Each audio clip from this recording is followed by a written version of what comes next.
So just before we begin, as always, for our live education here, there are a few pieces of housekeeping just to go through. It is a fully interactive lesson, and the point really and discussion of this lesson is so we can have a look at the markets throughout the course of the week, so we could potentially get into positions potentially over the weekend, or if we're in a lot of positions, we can know the relative strength or weakness in forex pairs, for example, to actually look to mitigate some risk over the weekend. So it is quite an important task. If you want to ask some questions throughout the webinar, do make use of it. So you have the chat box there on your right hand side of the screen. We'll have a Q&A towards the end as well, so you can of course hold off to then. And the webinar is being recorded and placed into your members area once concluded. If you do give us a grace period of around 1 hour, we'll be able to process the video and upload it to your members area for revision. So let's go on with today's weekly market overview. Particularly in this webinar, we aim to first and foremost assess the key news events and themes of the week. Excuse me. So there are, of course, in each and every individual trading week, certain themes that dominate market news and cause price action movement. So we'll be looking at what affected the markets this week. We'll be assessing with their strength and weakness indicator, the volatility, particularly in the forex markets. The forex markets in particular offer a whole range of different trading opportunities. They are, of course, the most volatile of assets. So if you are a short-term trader, they are agreeably the most opportunistic markets for you to trade in the short term. We'll be taking advantage of multi-time frame analysis with this lesson as well. So we don't only look at the markets over the course of the week, we look at the candlestick structure of the week, of the daily price action, and we'll break it down into particular shorter time frames, perhaps 1 hour and 4 hour time frames, just to give us an overall perspective to how we got to where we are at this stage on Friday evening. And then, of course, we look to review the charts over the last 5 days, looking for potential trading opportunities. I'll be discussing some of the fundamental factors to reason why the markets are trading as such. And we will, of course, be looking at some of the technical setups to debate throughout the lesson, whether they provide us with the technical setups that we're looking for as technical analysts as well. So, again, I'd like to reiterate, do take the opportunity to ask questions both on the fundamental and technical side of our trade options. So the first question that we'll go through then, what themes dominated the markets this week? Well, we had quite an upbeat week, of course. We started the week with some conflict there, of course, over the weekend. The US and Syria, the US, France, and UK went into Syria. Short-term, I suppose, conflict was relayed to the markets and to the global press. And we've seen a bit of volatility just when the markets open up, I suppose, as a backdrop to watching price action continue from that. Really, that is, of course, a risk factor. And we've seen some volatility, particularly in the bond markets, but it has quailed down and settled quite substantially. So what we've seen is a bit of a rise in equity prices, really. It doesn't seem to be a proving overriding factor in the risk on, risk off assessment of the global markets at this stage. The key question is whether that sort of precipitates onto more conflict there over the next 3 to 6 months, potentially longer. So do be aware of that issue and see how it unravels. We did have some upbeat earnings throughout the course of the week, even though there was more discussion on a trade war and, of course, fear of the real war with the conflict. But, of course, remember there are different market participants trading these markets. So if you are more of a global investor as opposed to short-term trader, you will be looking for value when there are times of conflict, of course. And some of these value trades, of course, one but to name would have been the Facebook. It seems to be bouncing very strongly off previous lows there with Mark Zuckerberg coming into question and answering, some of the questions from Congress last week. We've seen a strong bounce in one of the Nasdaq's largest companies, and that's leading into the technology sector as well. So just, again, another backdrop to the risk on sentiment feeding back into the markets given the sentiment. In more relative price action, we have seen testament there to the Bank of England with Mark Carney's, I suppose, unexpected inflation drop. We've really hit a one-year low there to 2.5%, and this is going to feed, of course, into a lot of markets. So If you're familiar with macroeconomics, we have inflation as a driver of interest rates, as a driver of yields, and of course as a driver of global currency. So that we really have seen, particularly in sterling, some sharp moves as a result to UK inflation numbers this week. And then, of course, we have Donald Trump there, President US Donald Trump, just with some strong rhetoric towards OPEC. Of course, we have seen the market pull back from its highs as a result. But, in our mind, really, it's more of a long-term economic view. Whereas OPEC, of course, they distributed their thoughts and their process to the markets over the past 12 months that they did want a strong oil recovery. So it is of no surprise that we've seen these effects come into the market and oil prices are rising to over $60, $65. So perhaps some of the rhetoric there is a little deflated in terms of expectations. But nevertheless, we are seeing oil pull back from the high. So if you are long oil over the weekend, possibly something to factor in. So let's move on. There's just some discussion, and we'll deliberate this as we go through the charts. Then we'll go through the Forex activity matrix. Then, so of course we are keen on Forex trading, given the amount of volume in the markets, given they're moving all the time. We can trade this opportunity. So just to look at our strength and weakness, I suppose, indicator across the Forex majors here. Really what sticks out like a sore thumb is the pound sterling move. We've seen a 2.78% pullback in the sterling against the dollar, and that's relatively over the last 3 days where it was trading up. So quite significant, particularly as an inflection point to where that market is. If you relay, the Brexit decision was around the 142, 145 before the strong move to the downside. We're in and around that period now and pulling back from those highs. So just some context behind the position of that trade over the long term. Then we have obviously a bit more sentiment towards the pound sterling in terms of that weakness. So again, to reiterate, we had inflation numbers dropping to a 1-year low.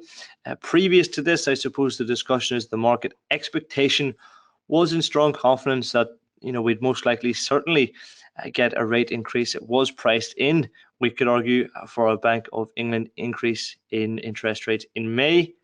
The inflation numbers certainly do not annotate this, and of course that view is being pressed on the market. We've seen sterling weaken quite sharply given the Bank of England inflation numbers from, of course, the Office of National Statistics there. In terms of in terms of the dollar, we're seeing a little bit of movement there. One point I would like to note, just in terms of the overall structure of the markets, at this point, we are seeing the interest rate story precipitate in terms of speed in the US, and we're seeing, of course, higher US Treasury yields as a result, with the price trading down. So the fact that we're seeing stronger interest rate increases in the US, we are seeing the currency actually depreciate as well, which is one cause for this. So we're seeing relatively this week, we're seeing the US Treasury yields increase, the price coming down. We're seeing some dollar strength as well. So something to price in. In terms of the Canadian dollar, as we look across, we see mixed sentiment. We have 0.12 against the euro there. Of course, nothing too crazy, and a bit of bullish movement in terms of the Australian dollar, New Zealand dollar, and the Swiss franc. We have seen a bit of movement there in the oil market. It has pulled back, as I said, just off its highs. The loonie was, I suppose, due a pullback after it had appreciated, you could argue, too much on higher oil prices, and on hopes that this deal to revamp the North American Free Trade Agreement, really, it's the big story really there of the week. And of course, the Bank of Canada lagging the Fed in its tightening cycle, leaving rates on hold this week, again at 1.25%. So, this is going to be the fundamental theme throughout the markets. We could argue over the course of 2018, which of those central banks do increase, or over the long term at a faster pace, and that will price a lot of these assets in terms of currency pairs, equity markets, and the bond or treasury markets there. Just on a separate note, we've seen the New Zealand dollar. It seems to be the laggard as well in terms of global foreign exchange markets. just a day after we had below par inflation there, I believe, on Wednesday, released really confirming to the markets the Royal Bank of New Zealand is unlikely to move rates higher again. So again, factoring in that into the currency trading, we can see the New Zealand dollar is quite weak, and it seems to be lagging in terms of the overall global push towards increasing rates, just to accommodate a better cycle of investment in terms of where the equity markets are at as well. So we can see, I suppose, conflicted sort of strength and weakness in many of the currency pairs. Again, really the story of this week was the weakness, I suppose, in sterling against the dollar. The Kiel market did pull back off its highs, and in terms of showing us whether we look to or prefer trading the sterling weakness or a bounce of dollar strength, and that is certainly the question to look forward to next week. So what I'd like to do is just to make a few points here in terms of multi-time frame analysis, and this is really one of the points that I suppose one of the advantages that we can look for throughout our weekly market overview. In observing the markets in many different time frames, we can achieve better sentiment analysis to market direction over the long term. This will help us to deliver a consensus on the bigger picture for each of the individual markets. Okay, so whether you're a much more long-term trader, of course, this will certainly benefit you in actually assessing the multi-time frame analysis over those weekly periods. Particularly for Forex markets where we attempt to trade strength versus weakness, the long-term price view will aid us in a directional bias in trading in the short term. And that's the point, of course, of our strength and weakness indicator there, the activity matrix. Quite often we approach this weekly market overview, we can see one currency pair showing an astronomical amount of strength or weakness in contrast to others, and that will give us a much more insight to the positions that we have on at the moment.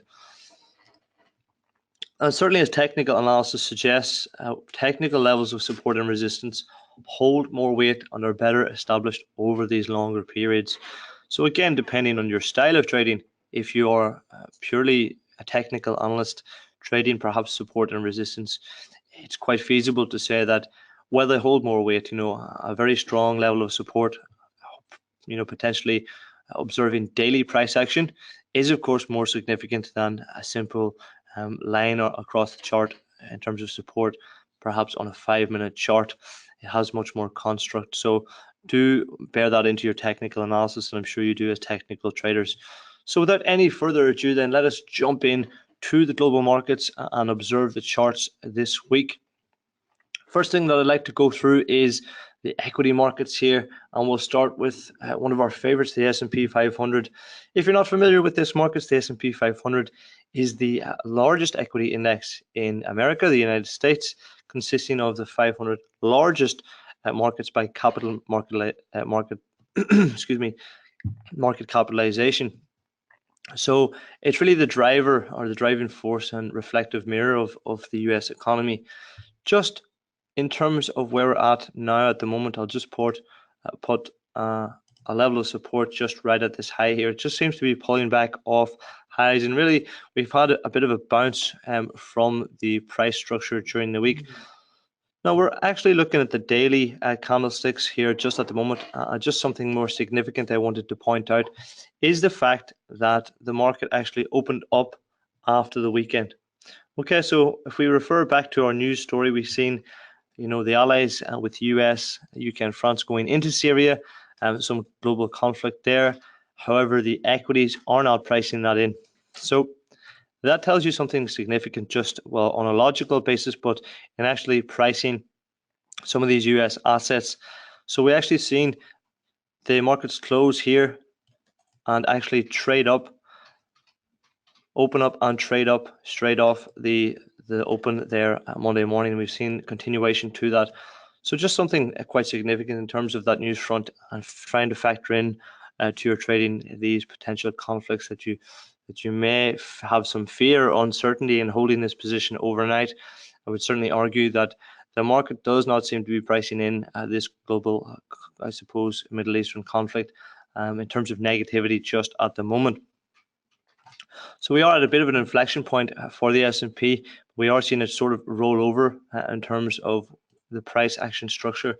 And again, plenty of space to trade this to the downside. So again, not to contradict the strength or weakness in the market, it is up to yourself, because we are seeing a lot of volatility in the equities, and really the risk factor has changed a little from risk on over the past 2 months, 3 months. There's certainly a bit of ambivalence between the two, so do bear that in mind. Let's move on then to the Nasdaq, something very similar in terms of the price structure. What I'd like to do is just to look at the weekly analysis. And again, it's quite significant. So for us price action specialists, this is our inverted hammer candle.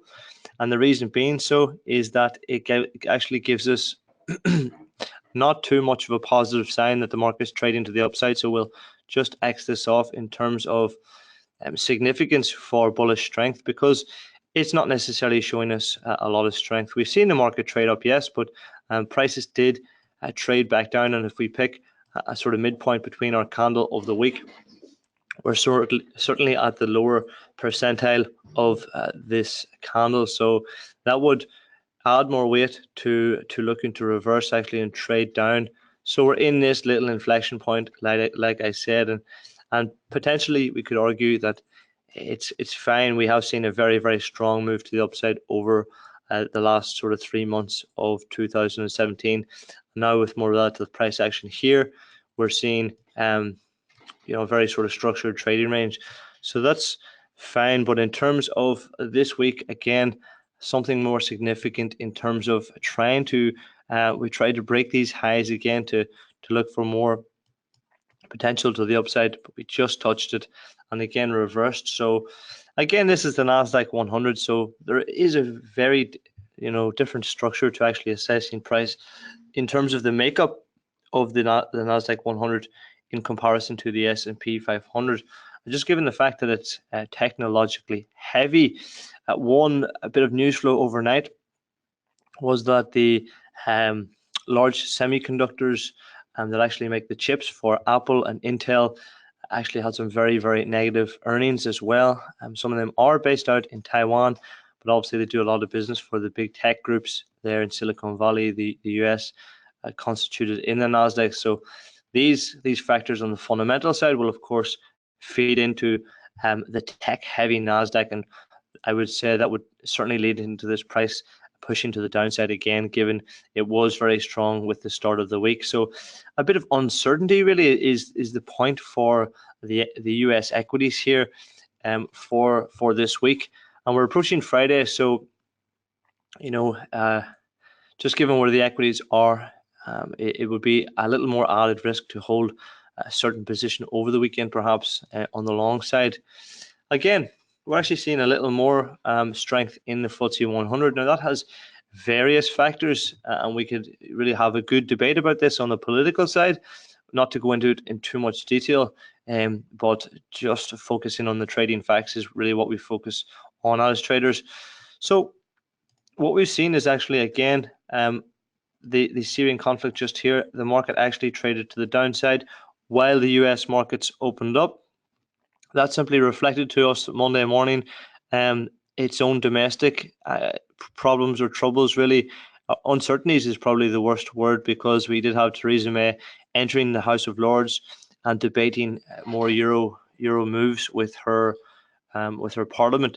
And of course, she suffered a big political defeat in the House of Lords, and many of the Euro skeptics actually made some ground in terms of political discord for potentially a new referendum or some more negotiation with the Eurozone. So we've seen the market actually price that in to the upside.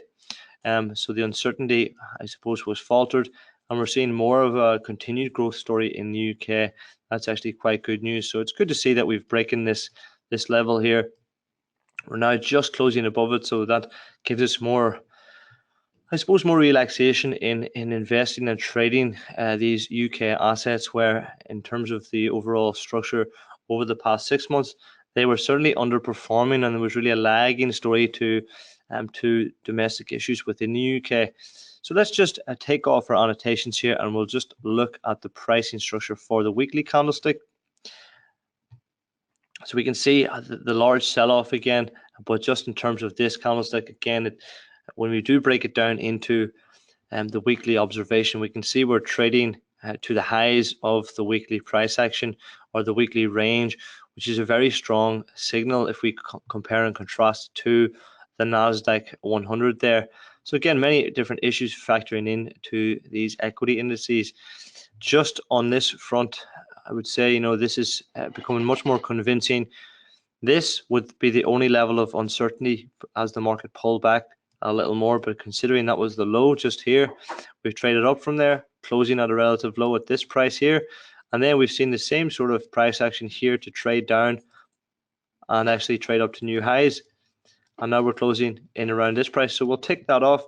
And what I would suggest in terms of a long-term trade probability is that this is a very strong signal for continuation to new highs or to the upside, and with the stop loss, in and around here, potentially in and around here.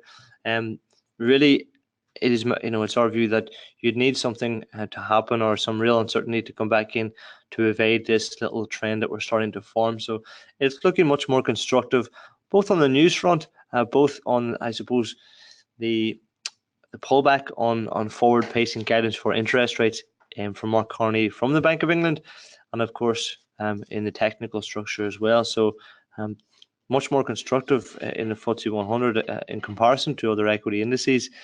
Again, just to pick two here, we have the Euro Stoxx 50 and the German DAX, and we'll sort of put them into the one trade given their correlation and discuss kind of where we're at over the long term. So just in terms of the Euro Stoxx, it sort of represents a large portion of both equities from Germany, Switzerland, France, and a few UK indices as well. We're at this little inflection point here, which is to the bullish side. We can clearly see that. And the reason why this weekly candlestick is much more significant is because it's really the first time that we get a signal that there's more of a recovery starting to factor in to the European economy and its equity markets. And you can simply see that on the price action. So we can see, obviously, this was the big sell-off there, February time, bringing the markets to open the whole way down here. And we've just seen volatility. That's all we've seen over the last sort of, 2 months.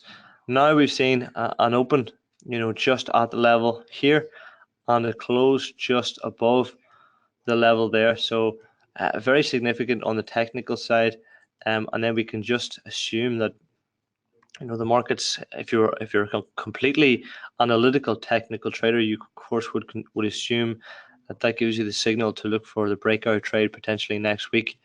Again, with the more fundamental story that we're not going to see continued conflict with the Western allies in terms of going into Syria more often, and more deliberations on agreement with the EU, we can see this price on the fundamental side move up as well. So it certainly is stacking up from both the technical and fundamental perspective. And just when you look across the equity sectors, the DAX is actually no different. And again, if you're trading the Euro Stoxx, well, you'll know the German DAX is, of course, a byproduct of that. Really, the French and the German economies are the real driving forces behind Eurozone growth. And of course, we know that as global strength includes continued movement from these equities, pushing on our benchmark Euro Stoxx. And we're really seeing the story start to fold into the DAX here. Again, it hasn't provided with the best technical structure because it is just below the level. So purely on a technical basis, could of course argue that the Euro Stoxx on a weekly level is showing much more significant strength. So let us actually break this down and look for this opportunity in terms of shorter time frames. Again, you can see it's just rolling over with our German DAX here. So again, it's just a very difficult trade to look to buy at the moment because you could well see on the daily price action this market just looking to roll over to the downside on the technical basis because it hasn't breached these highs.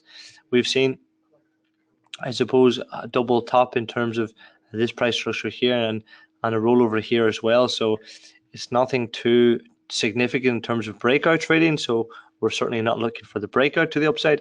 If growth is going to be continued, it's more likely to be at a slower pace as well. So a very difficult trade just in terms of the probability that this could roll over to the downside.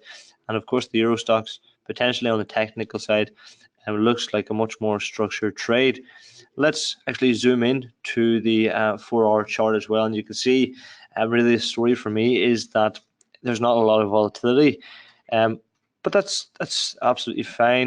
Potentially that's a good thing in terms of a lot of traders don't like to trade the volatility, particularly, which might support your idea of growth. When the markets were trading up, sort of over the last 6 months before February, they were just trading up with very low volatility, but particularly the US equities trading in this fashion. And of course, in terms of the story of bullish growth, it was a very, very convincing one. Again, we're actually trading within this little what we call a price channel. So that might be more significant to actually looking to trade more short-term approaches to actually looking to buy these lows here off the 4-hour candles here. So that might give you the perfect entry as well to look to hopefully continue and break these highs, and then you'd be away to the upside. So it does give us a benefit, and that's the point of our weekly review, to give us a real benefit or insight into looking at different time frames, because if you look simply at one time frame, perhaps the daily chart, and you just don't see the trade, well, you don't have to make the full day trade. You could potentially look for 100 pips here or 50 pips in the German DAX, and profit at the end of the day is profit. So that's what we're all about as traders.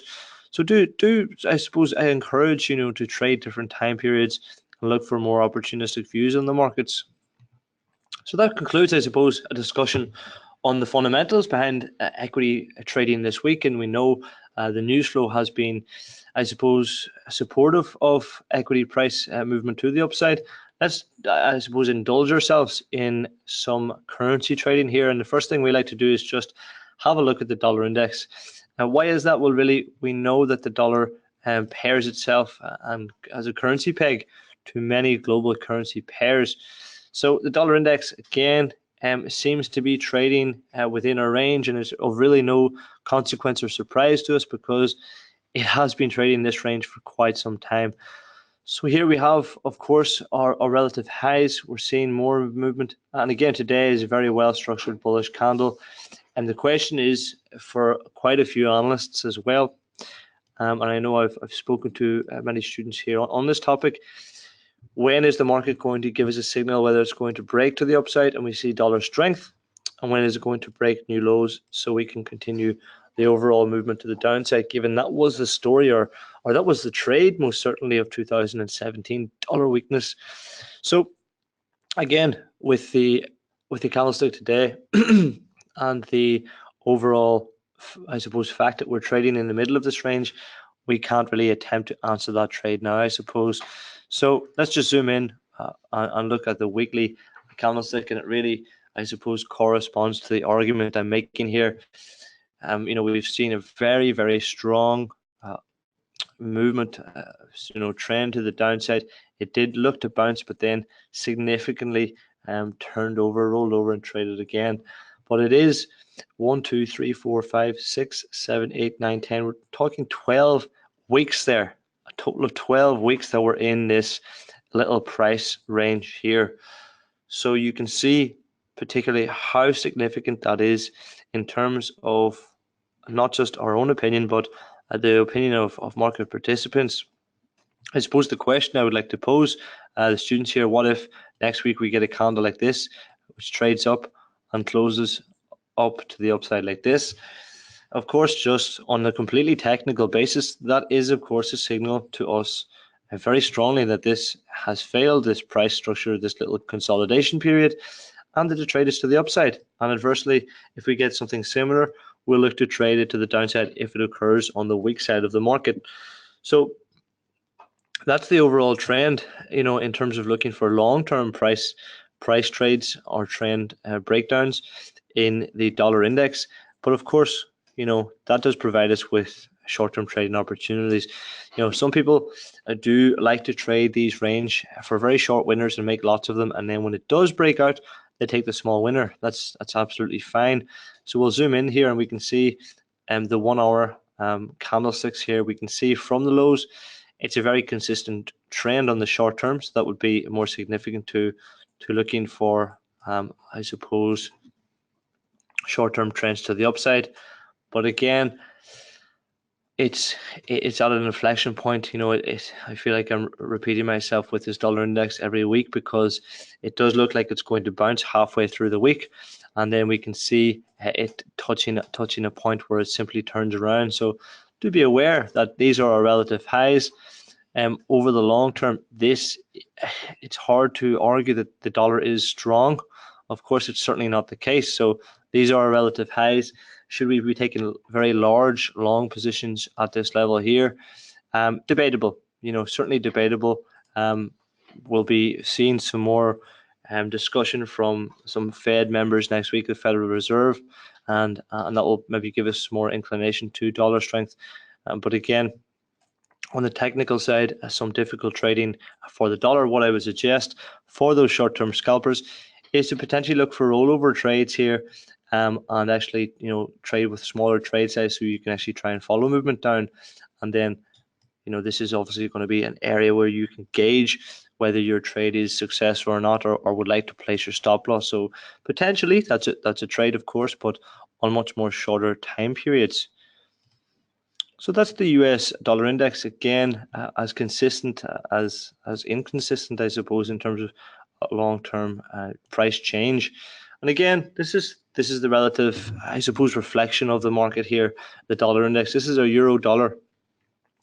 So just as a side note, guys, if we're not aware of that, the dollar index is actually a makeup of 7 currency pairs against against other currency pairs. Sorry, it's a basket of currency pairs against the dollar. But I believe 42% of that is effectively the euro on the other side. So the other currencies take up a small fraction of that. So this is effectively the reflective market that we see, and obviously the trend is completely negatively correlated. And the price structure, again, is very similar to what we notified there with the dollar index. In terms of the weekly structure, again, it's in a similar format. We're at the bottom level of this range as well. So if we believe that the trade is to the upside, and there's going to be more euro strength towards price movement against the dollar, certainly we would suggest that this is your time to buy in and around these levels. And again, if this fails, then this is your breakout trade to the downside, and this could absolutely go anywhere. But I would argue we'd maybe need something more significant on the news front for that to happen. So really, that's the reflective trade of the US dollar index, and we're not seeing particularly on the daily price action as well a euro strength anywhere. We're seeing it pull back there with today's price action, but within continuation to trade the range. So let's move on then to the weekly candlestick. Where are we at with the euro Australian dollar? We see continuation of the trend. It's a nice bodied candlestick, again, trading to the upside, but potentially still in around relative highs. Might be some very good short-term trades to pick here. Just as we zoom into the price action, yeah, we're at these relative highs there. So perhaps maybe trying to fade some of these moves with small trade size would be the trade. Just looking at the 1 hour price action, simply because it's quite a volatile market, you can see the level of price movement in this.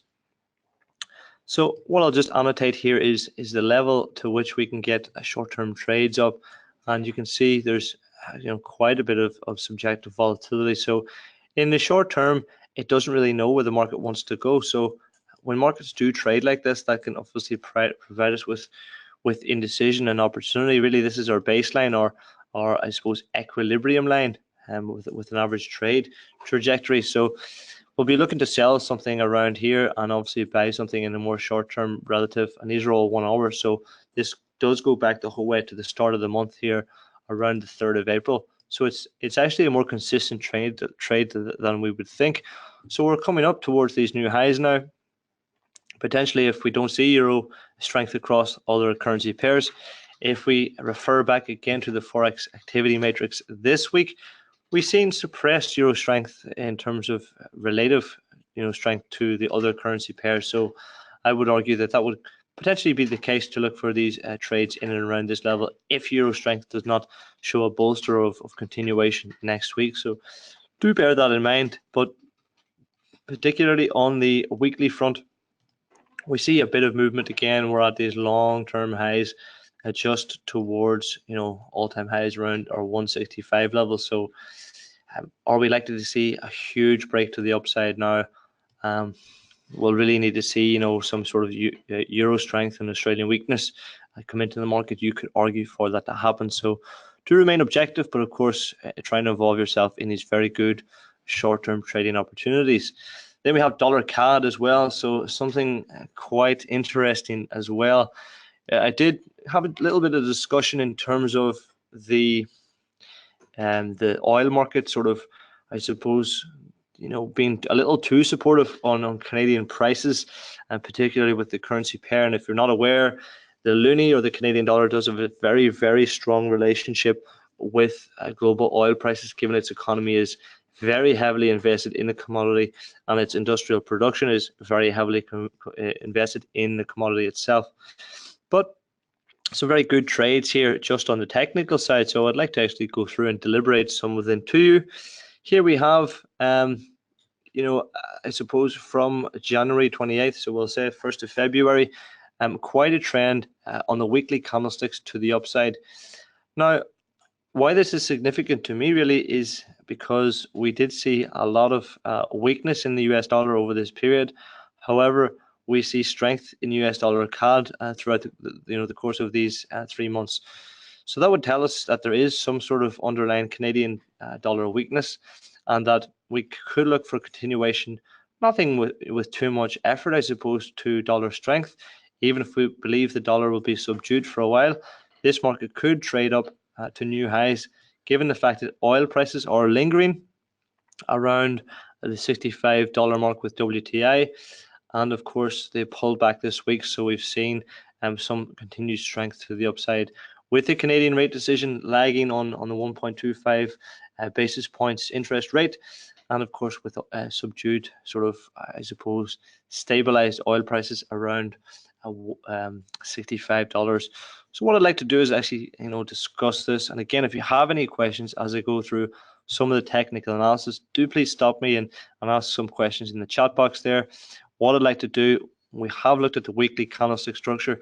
It is significant just at the candlestick, but let's break that down to observe the daily price action and do a little bit of technical analysis on this. So what we'll do, just break it down again. I'm just going to annotate with a little detail previously what was sort of skewed on the chart here. We have from lows here, 1st of February, a little bounce, quite a strong bounce, sorry, in US dollar CAD when the US dollar was weak. So that would be supportive of the overall trend in the market. Then we've seen either a very, very strong reversal or a very strong pullback, and then we're starting to see this trade up. Now, why I say that could be a very strong pullback is because we have a technical indication from our Fibonacci indicator. So what we do with a Fibonacci retracement is actually look for areas to buy or sell the markets from break of resistance. So we pick a relative swing high or swing low. In this particular case, it will be the low of our swing, which is at the bottom of this candle. We then drag it the whole way up to a relative swing high of price action, right to the top of this candlestick here. And that gives us an overall instruction to where the market is. In terms of actually assessing this indicator, we look for continuation of the trade. And that's quite logical. So it's called Fibonacci retracement. The fact that the market will retrace or pull back to that level so that we can, again, in this instance, buy it again or go long in the trade. In terms of actually trading the indicator, we look for the best risk reward trades. So the first time it could pull back, we could look for trades here, but that's a 23.6 retracement. This is a 38.2 retracement and a 50 and respectively a 61.8. In terms of the feasibility indicator, we assume then when the price breaks down or if it is a full term reversal, the indicator actually becomes invalid once there's sort of a consistent closes below this level here, below the 61.8. That is exactly the point when we get a technical structure and we're looking for something to happen. And of course, with the Canadian holding back on increasing interest, we got interest rate increases. We got that there come Wednesday. We got the price movement again breaking to the upside from our level just with this candlestick here. And then we see continuation with Thursday and today's candlestick. So that is certainly our best risk reward because it's the 61% retracement level. Again, I'd like to reiterate, it's a retracement from the overall trend structure. We could look to follow this. The signal is not invalid because it did not close consistently below the level, and we get a strong trend, hopefully trading to the upside. So something significant, both breaking that down on the daily candlestick structure and simply by observing the weekly candlestick this week, we might have seen something quite significant affecting this trend, and we could see this. Well, we don't know. We could see something even from here. It's a good risk reward trade or to relative new highs if it is what we believe a possible just a retracement and not a break of this overall trend to the upside.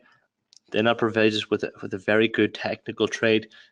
And again, as discussed, the fundamentals certainly back it up. So something to think about. Obviously, the price action has moved up this week to support that view. So here we have the Australian Canadian dollar again with the weekly candlestick. We've seen, I suppose, a volatility, but a bit of a rejection to any sort of buying power. So let's just zoom in on the candlestick, and this is simple assessment of a price action, which I quite like to trade. Always looking for buying opportunities, potentially when a market settles. That is certainly the case, and when a market's trading up very strongly, when it settles, you will of course look for an inclination, whether that's going to continue or reverse. This is certainly the case here, that the market is trading to the downside. It looked to settle with our almost spinning top doji candle, but it is of course a spinning top.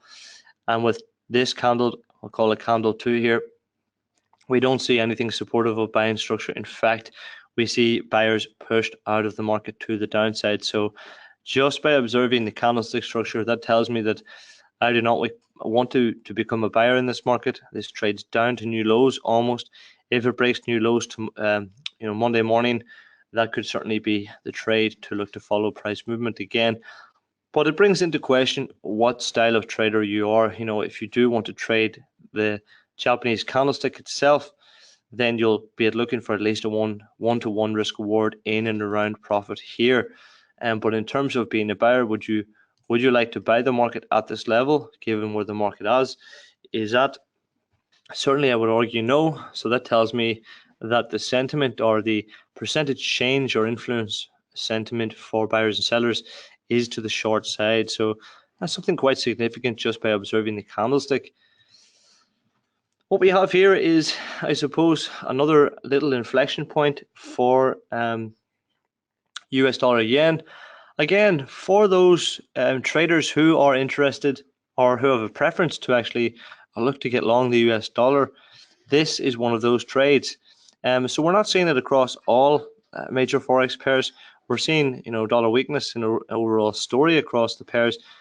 But there is, I suppose, a little bit of infatuation to value in terms of the dollar has sold off so much in 2017.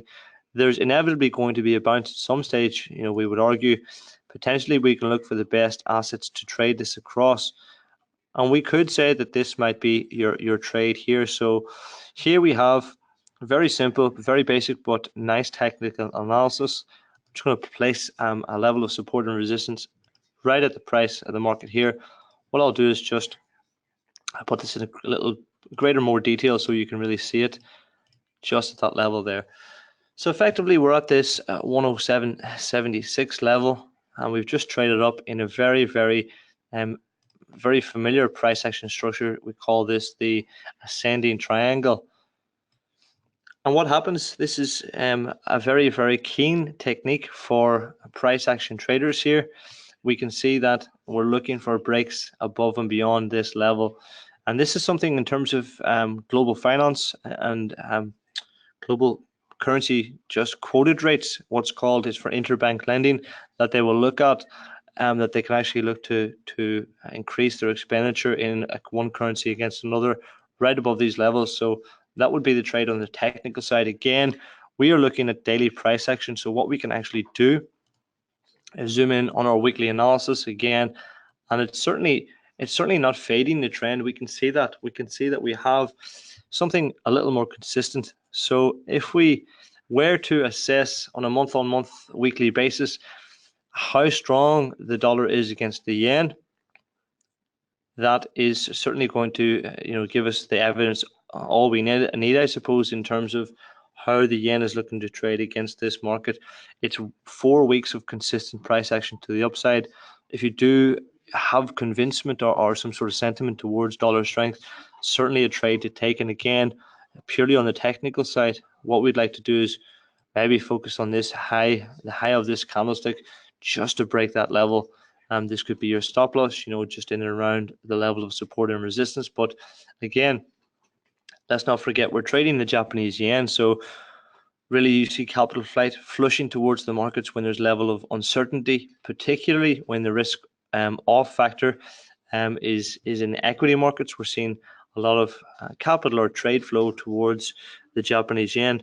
We've seen that settle, and that was more indicative. I think I showed the German DAX there in the 4-hour charts previously, a level of low volatility across equity markets. So when that's certainly the case, there's less uncertainty, there's less risk. We're going to see a trade flow back out of the Japanese yen. So there's not as much demand for Japanese yen. So this could potentially be the trade in terms of demand for dollars or buying strength for dollars, and less for the Japanese yen. And on the technical trade, you can certainly see that that's the case. It's just something to maybe muster over the weekend and potentially look for, positioning yourself for Monday morning's market opens. Let's move on then to the euro pound, something quite significant. Again, the weekly price action. Now, there's a bit of a retracement just from the highs, but it's a really interesting story, this market, because I'll zoom in on the daily price action and what we can see here. What I'd like to do is just pick our long-term level of support, albeit it's broken a few times, and we have a channel more observably trending to the downside. Just something like that. This is our channel here. Now, clearly, as technical analysis would suggest, that this market broke down. Really, it failed at this level here. We'll just cross it off here and here. And so this is going to assume there's going to be a lot of level of pressure to the downside. However, something that happened this week, of course, was Theresa May's defeat in the House of Commons, was Mark Carney's speech and deliberation on inflation and how that factors into currencies and interest rates. And certainly we've seen a complete reversal right above to our level of support and resistance, and right above, actually wiping out the whole sell-off, the predetermined sell-off that occurred there at the very start of the week and towards the end of last week. So that's significant on not only the fundamental front, but how the market is looking to trade.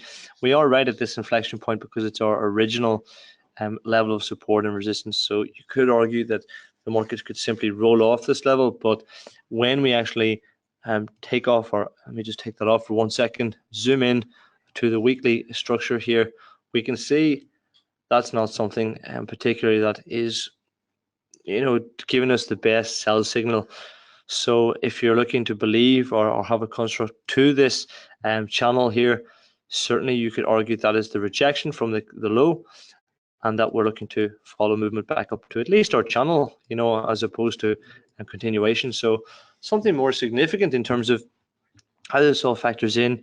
And, if there's not going to be an interest rate increase in May, the next deliberation will probably be August, maybe July. So there will be a certain lag for more speculation on interest rates from the Bank of England. So do be more acutely aware to the fundamentals just in this market at the moment. But you can see it's providing a lot of volatility for currency traders to involve in.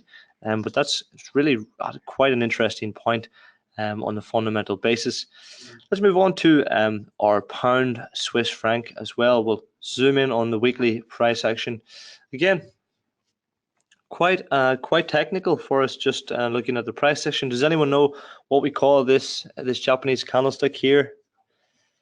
We have some comments coming in there. Yeah, it's effectively our dragonfly doji, absolutely. So it's actually showing us a real level of reversal from previous highs. So quite significant for those buyers who are looking to jump on the trend.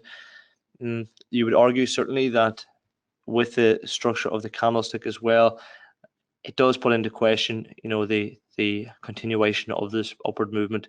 And again, sellers might look at this low here to maybe catch some short-term trades. And again, this is just on the weekly price action. So as a seller, if we were to get this trade triggered, the market has to do a lot of work to reverse right up again through these highs and take out these highs again. So something to think about for either short-term, short-term long traders or those longer-term sellers as well. So at a bit of an inflection point, and this is something that happens when a trend is very, very mature. We've seen 3, 4, 5, 6, 7 weeks of this price action to new highs, guys. So something very significant in terms of stalling that price action is this candlestick. So do be aware of that on the technical side. Let's just take our annotations off and zoom into the daily candlestick structure. And again, it's much more I suppose much more convincing in terms of a rollover effect. We don't have to make the long-term trade if that's your case. We're not, and as well, trading is all about expectation, which you possibly would have seen through much more of education, guys. So potentially looking for these short trades doesn't mean that we want to speculate the whole way down here. We see something very constructive here. So that would be potentially a very good profit level. Again, taking the weekly trade, that's just over a 1-to-1 reward again. So think about these trades, think about the setup, and potentially looking at the daily candlestick as well. It does provide us with a bit of indecision. So I would say Monday morning's price action, or Monday's close, Monday's candlestick will provide us with that inclination to future price movement in this market, the pound Swiss. But do be aware, obviously the news flow is dictating sterling at the moment, and that's certainly how it's trading. Again, with discussion throughout some fundamentals on the previous slides there, oil is rebuffering really off for, this is WTI oil. This is Brent, the UK oil, seed out there in Norway and off the coast of Britain. Really, it's the benchmark, the European benchmark, and we're seeing it trade at a premium to WTI. Again, they're very, very correlated, so we're seeing them, bounce off these highs and really, I suppose, providing some short-term uncertainty. The trade is certainly to the upside, and many of us do have, directional bias to become long in these markets, long-term buyers. Again, in terms of the level of support, it's been broken quite some time ago. We've traded for quite a number of periods above a long-term level. You could suggest then that simply this market isn't looking back and it's really looking to trade to the upside. But again, it just looks like it's stalling again. So with these stalling markets, potentially the best trades are to involve yourself in short-term trading. Is something I would certainly promote in terms of scalping, if that's your view and preference. Again, we're seeing the spinning top here almost, but it does provide us with, I suppose, bullish favor. However, again, there's a level of indecision in that, so that's something that we're all aware of. In terms of the gold market as well, nothing too significant.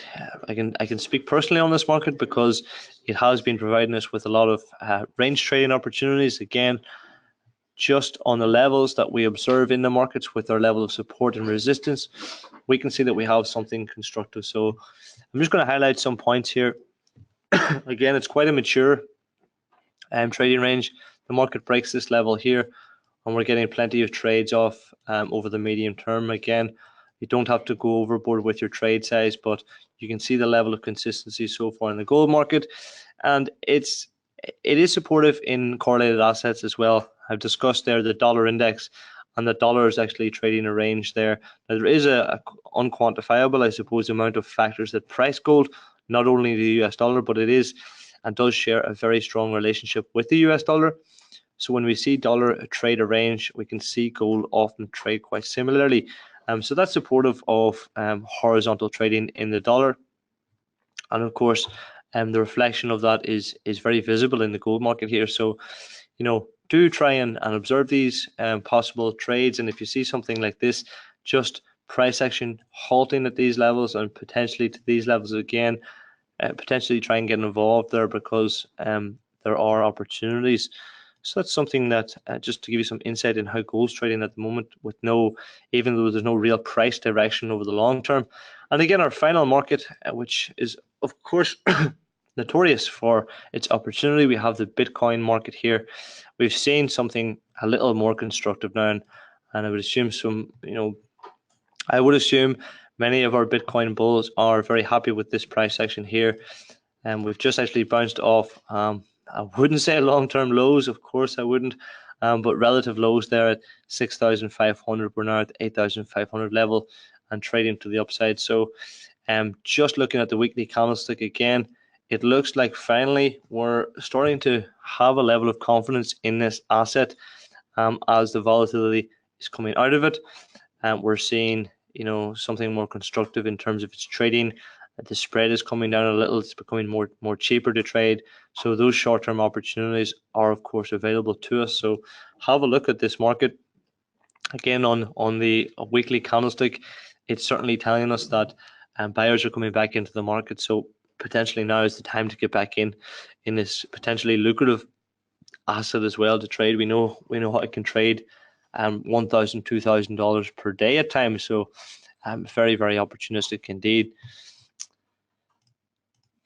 Okay, so that does conclude our webinar today with the weekly market overview. I hope you have enjoyed a very thorough look through the markets and the fundamental news this week. So I'll let you enjoy your weekend.